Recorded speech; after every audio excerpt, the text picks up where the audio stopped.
Ang pinakamagandang regalong natanggap ko ay ang nagkakaisa at masayahing pamilya na nanggagaling sa Panginoon. An, may nagpapabigay sa'yo.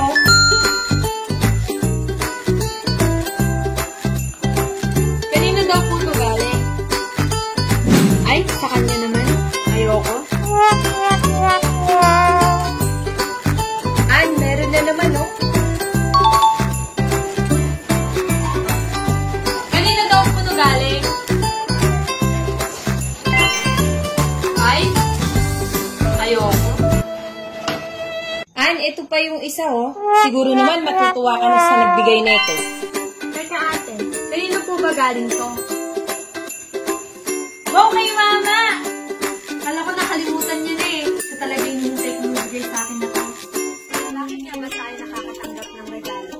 Dahil ito ba ay seasonal dahil malapit na ang Christmas? Or ito ba ay required? Or it's urgent?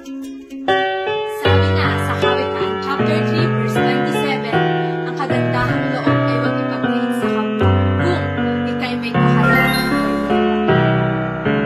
Guys, let me remind you two things.